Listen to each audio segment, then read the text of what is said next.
Hey, what's up everybody, it's your boy Proftrof and we're back again with another set video. This is Heroes of Might and Magic 5 review. So I've played almost every single Heroes of Might and Magic game. I've played 3, 4, 5, 6. I played 6 on release and it was kind of buggy, so I didn't really finish the campaign, but I finished the campaign for 3, 4 and 5 and I enjoyed them immensely. Favorite one's probably 3, but well, to be honest, my favorite one's probably 5 because it was the first one I played. After that I went to 3. 3 has better gameplay but shittier just about everything. Like, the story is not that good and I fucking hated the unit sounds in Heroes of Might and Magic 3. Those were fucking abysmal. But the gameplay was way better. People, Seth here. Today, I'll be covering a game from a series. People, Seth here. Today, I'll be covering a game from a series that's very special to me. But much like the nice girl you knew back in high school, she... Jesus!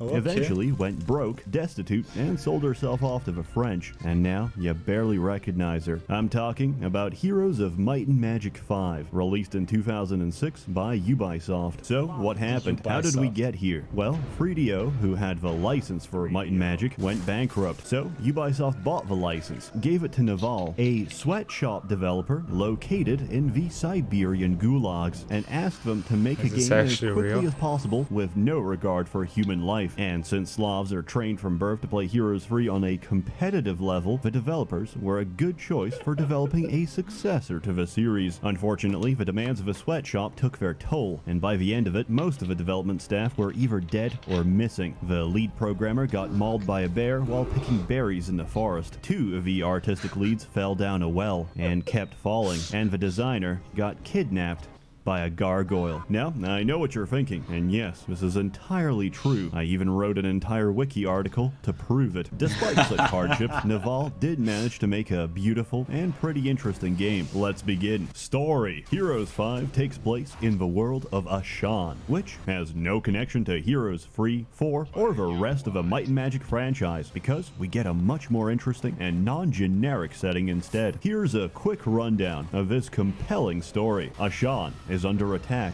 by demons. Your husband... Yo, that scene was... this was so fucking awesome back in the day. Like, this fucking scene. It was so fucking awesome.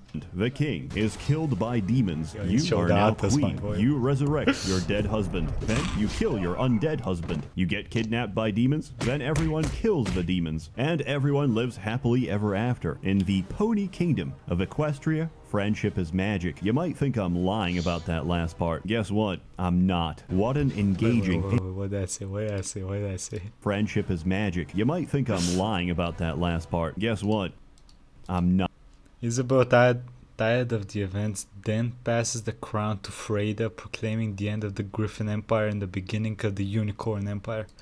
What an engaging, engrossing plot. But what would you expect from the lead writer of such prestigious titles such as My Horse and Me 2 and the celebrated cult classic Horses? Thank you, Jeff Spock. Thank you for your service to humanity. This is a joke, right?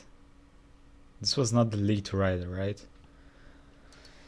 You know what? I'm gonna quickly rewrite the story. Yeah, I don't remember the story being bad. I've not played Heroes 5 in a while. I might download and replay that shit, but I've not played Heroes 5 in a while. But I think I remember the story being good. Of Heroes 5 into something much more coherent. Originally, there was a joke here. I thought it was funny enough to justify getting demonetized by 4Kids. Most people would stop there, take my money, and go home. But in their infinite wisdom, 4K Media Incorporated, which by the way is owned by Konami, decided to block the video in... Yo, is that my boy Kiryu Kuzuma? Which by the way is owned by Konami. Yes, it is the best fucking video game character ever fucking made. Kiryu Kazuma, the Dragon of Dojima, decided to block the video in several small countries. Shit. Now, this Wait, how many fucking countries are there in the world? 220. Decided to block the video in several small countries. Wait, what?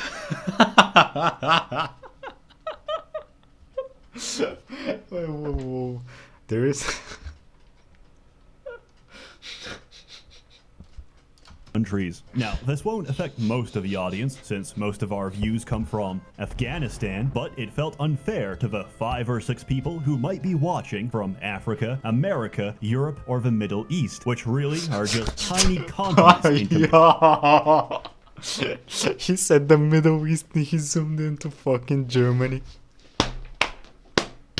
Oh, that deserves a fucking knee clap. comparison. I have only respect and admiration for the Galaxy Brain decision to not only copyright claim my video so you can make money off it, but to also block my video so you can't make any money off it. Dear 4K Media Incorporated, I'm not even mad. I'm just very confused. Shout out to my boys in Pyongyang who can still see this video in 2020. Gameplay. Everything is turn-based. Pick a map, pick a faction, pick a hero, and play. Unlike Heroes 3, your heroes can now attack monsters directly, but unlike Heroes 4, they can't be murdered on the battlefield. And they get a crazy, over-the-top skill wheel progression system as they level up, which is never explained inside the game, and you have to use third-party fan software to even know the existence of such a thing. Oh yeah, and you no longer have to micromanage every single neutral dwelling in town. You can now send caravans to the town of your choice and just pick up your troops later. It's very self-explanatory. There's 8 different factions to play, 6 in the base game, plus Fortress and Stronghold from the expansions. Everybody gets a massively scaled town, which spits out units for them each week. Every town. And with the DLC you get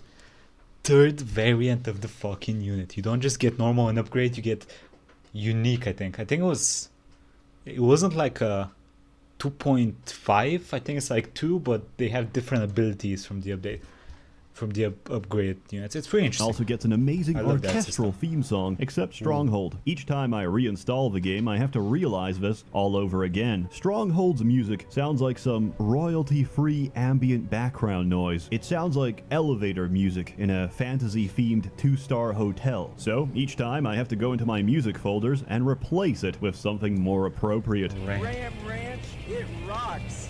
Cowboys love big herd driving cocks. As you may have noticed, the town camera pans around on its own. It's actually one of my favorite things in this game, especially since the camera tracking syncs up with the music. But yo, I fucking love the human faction in Heroes 5.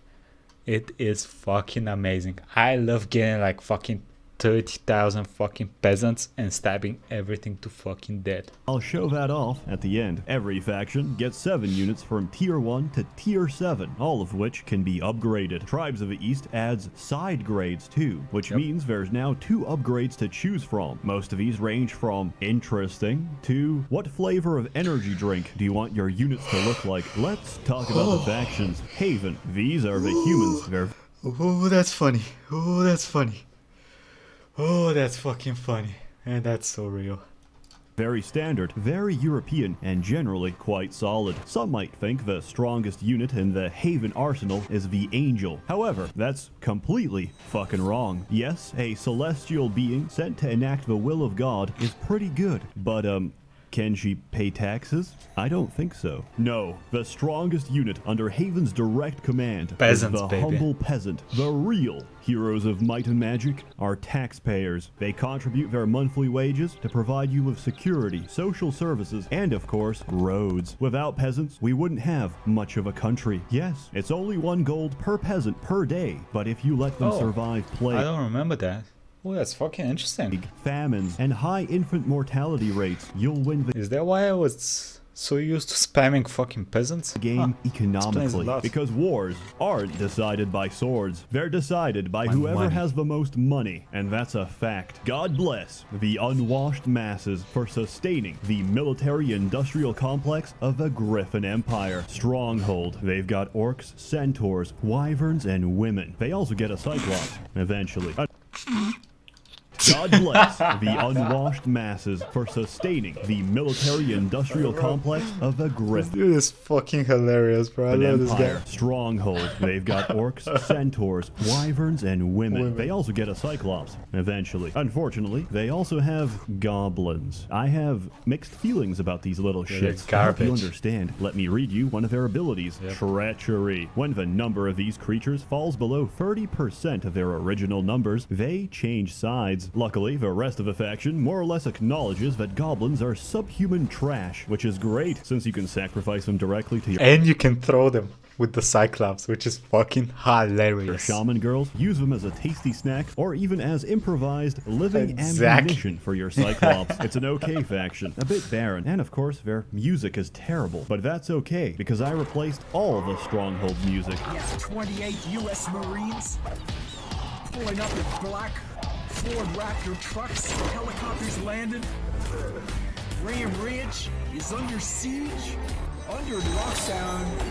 U.S. Marines are gonna fuck Ram Ridge cowboy butts. Much Whoa. more immersive, I think you'll agree. Academy are the wizards. Their city is essentially just Dubai, except In the in the sky. sky, floating at an altitude just high enough to be legally recognized as an independent state. As such, academies are regarded as offshore tax havens. What do they do with all this money? Well, I hated playing with these dudes, but they have some cool units. they do what everyone with infinite power and knowledge of the arcane does. They Arcane, summon they- catgirls and construct tin cans to murder anybody they don't like. They're great to play, and they've got amazing visuals. It's like a fusion of Indian and Arabic aesthetics. I love it. Sylvans are furries, sodomites, and probably zoophiles. Critics are rather divided on this town. On the one hand, it's objectively the best Garbage. choice to upgrade your Applejackson to Fluttershy. Yet, many might be blindsided by Princess Celestia's better synergy with light magic. Personally, Is he making references to those pony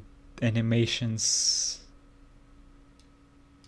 I assume I he don't is. care. They do have really nice music though. Dungeon are furries, sodomites, and definitely zoophiles. If you like femdom, BDSM, or matriarchy, you'll feel right at home in the dungeon. They're fun to play. My only criticism is that it's kind of hard to tell if your units are upgraded or not, since the only difference between a normal Dark Elf and the upgraded version is whether or not they have this Queen of Spades tattoo on their backside. I don't know what that's about. Necropolis gets skeletons, spelly skellies, and big bone skellies. I don't know if it's intentional or not, but they get each time I vampires play as well. Necropolis, I do get a very strong, inexplicable craving to consume monster energy. As expected, they can raise the dead. Originally, after sitting around in their castle and smacking the end turn button for a few months, Necropolis would automatically win. Of course, this was incredibly fun, and since the Heroes community hates fun, it was nerfed into the ground. You now need gamer juice to raise the dead, a limited resource that only replenishes at the start of each week. Fortress is the manlet faction, which might not sound Yo, the dwarves are so fucking strong in this. very They're intimidating, so but fucking they strong with their also get rune magic and runes, shit. which allow the Yeah. dwarves to, among other things, cover the entire length of the battlefield, resurrect their dead stacks, and temporarily become a ghost. If that wasn't enough, 3 of their strongest units might also be completely immune to Armageddon. And based off what you've just heard, yes, they are incredibly balanced. Inferno can do this. They can also do this. They're This is my favorite looking unit in the whole can fucking do game. this. They can This thing, I forgot what it was called, but this thing is so fucking awesome. also do this. They're red, they're demons, they can summon more demons. They all look the same and they're extremely boring to play. But wait, that's not all. This is a good time to mention that every faction gets a Oh yeah. They also had the shittiest fucking racial ability in the fucking game. What was it? Sacrifice units for money, right? It's fucking garbage. special, racially exclusive ability. Academy gets body modification. Sylvans are good at poaching. Dungeon benefits from bestiality. Dwarves get runes. Stronghold gets angry. Haven can turn living units into better units. Necropolis can turn living units into undead units. But Inferno has the most powerful and strategically significant of all. Inferno can turn living units into dead units. Now that is amazing Oh, it was design. experience, not even fucking money. So while other brainlet factions are focused on pressing the advantage, adapting to the enemy, and increasing their forces, the Galaxy Brain Inferno player spends all of his money on troops only to sacrifice them so he can level up once or twice. His objective completed, his goals met. He hits Alt F4 and ejects himself from the multi- I mean, if this was an ability in Heroes 3, it would be overpowered, for sure. But I'm pretty sure heroes in Heroes 5 were a lot weaker than heroes in Heroes 3. In Heroes 3, if you have a strong hero, game is fucking done. You basically win, bruh. You fucking win In Heroes 5, I mean, it's Player really good, match. but... and that's why Inferno is units. the most powerful faction, because its players can't be reasoned with. They're nihilists, with motives above human understanding. Combat plays out like the Subhuman. previous Hey. titles, except there are some changes. One, everyone has gained weight since Heroes 3 and 4. The battlefield is no longer hexagonal. It is now quadragonal. Yes, everything and everyone is a square now. It's easier to body block, but it's also easier to get completely blocked out of a fight, depending on the unfortunate geometry of twigs and small stones in your path. 2, there's now 2 things that determine how quickly you move: speed and initiative. Speed is how far your units can move. Initiative is how quickly they decide to do something. 3, I have no idea what they did with the spells. Sure, there's destructive magic, which still includes the classic nuclear option, and there's vampirism, which, by the way, is really funny to put in a vampire. But what about the rest? Haste doesn't actually make you quicker. Slow doesn't actually make you slow. They just make you act quicker or slower, respectively. Hello? What happened to my goddamn magic? But I'm willing to forgive all that, because Heroes 5 added the best goddamn spell in the game. Probably the best spell in the entire Heroes series. Summon Beehive. I love this spell so much, I even made my own campaign around it. It's called Beekeeper. It's a piece of shit. Don't actually play it. If you kill the last monster, you win the game, but I made it so that about 1,000 text boxes will pop up when you do, which consist of the entire B-movie script. Multiplayer. Multiplayer is dead. Ubisoft doesn't maintain anything, but you can still use virtual LAN to play with friends. There's simultaneous turns to make normal games faster, and a dual option for instant combat. So most of the time, you're going to be up against the AI, which is AI in name alone. Computer players may be artificial, but they're definitely not intelligent. But that doesn't mean they don't have chess master level programming behind them. The AI takes about 10 seconds of raw processing power each turn to carry out their master plan of leaving their base undefended when your army is right at their doorstep. This only gets worse with more AI, because each one must independently take 10 seconds of your lifespan to calculate their next move. It actually got so ridiculous that I had to use Cheat Engine to speed hack the game about 5-6 times. What a convoluted solution, Seth. Why didn't you just Alt-Tab and do something else? Well, because Alt-Tabbing makes this game freeze. That's right. Heroes 5 pauses itself, so you don't have to miss a second of watching that turn timer fill up. For that reason, I recommend trying Heroes 5.5, a mod that drastically rewrites the AI to be more intelligent and to take turns. I've actually not tried this, so I would definitely download this game and try it again. I'm missing fucking Heroes. These games used to be like my fucking childhood. I love these games. Fast. By the way, the base game hates my graphics card. So if your game looks like this, then I also recommend Heroes 5.5. Finally, there's a map editor included with this game. You can make some pretty good maps with it. Mainly, however, I use it to make trash like this. Final score. I've received a lot of feedback that my review scores are poorly defined and hardly objective. Let's fix that up right now. The final score will be composed of a single industry standard metric by which all games are professionally judged: the main menu. I'm going to be assessing these per expansion. Base game, very solid, very cool anime fight sequence, 10 out of 10. Hammers of Fate, just some Dark Elves. I remember standing in the fucking main screen, like the main menu, and actually watching this fight, and it is so fucking well done that you can just do that.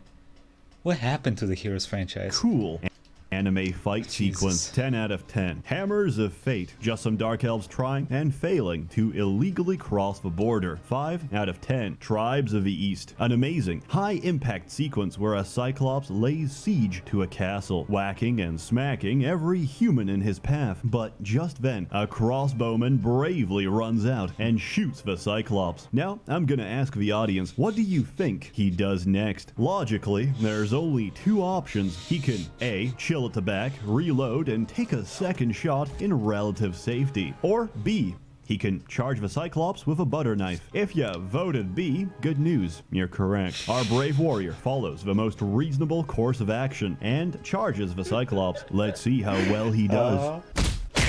he didn't fly so good. 0 out of 10. Based on these scores, I conclusively give Heroes 5 a out of 10. Heroes 5 is a fantastic addition to the series, and probably the last good game it will ever have, since I'm fully convinced that Heroes 6 and 7 don't actually exist. I'm just having a bad dream, one that I can't seem to wake up from. The big question is it as good as Heroes 3?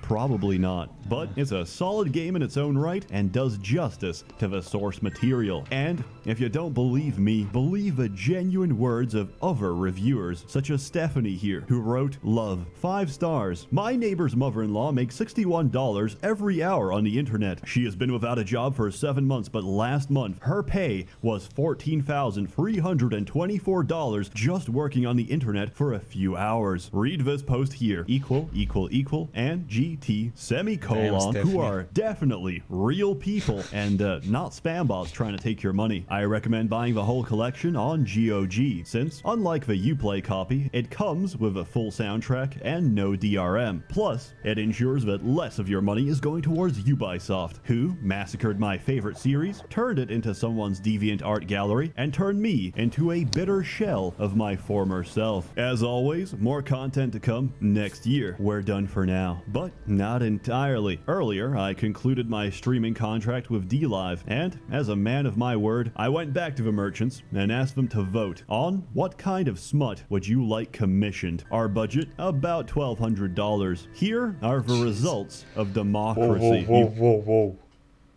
You can find them on my site and spread across the less reputable dens of evil. A warm thanks. Yo, I'm gonna be honest, I've seen like half of the fucking art, like the artists. To the many members of a Merchants Guild generously funding and bankrolling these videos. Please enjoy your Christmas, Hanukkah, and have a happy new year. Stay warm, stay cozy, and have a good one. Roll the credits.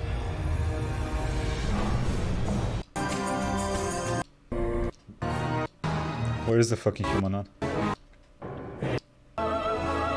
The best, listen, I want you all to fucking listen to this. The best fucking, one of the best, fuck, I don't know. I can't really say that this is one of the best gaming soundtracks I have heard, because I've played Warcraft 3, and Warcraft 3's soundtrack, if you've not played Warcraft 3 or if you've not heard the soundtrack, go and type it into fucking YouTube.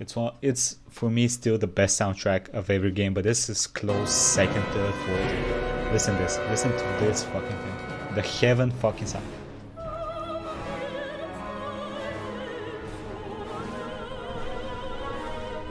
Listen, if you've played Heroes 5 in your life and this does not make you want to download the game and play it again, I don't know, bro. I don't know what to tell you. This is enough. If I listen to this, every time I listen to this, I have to replay the fucking game.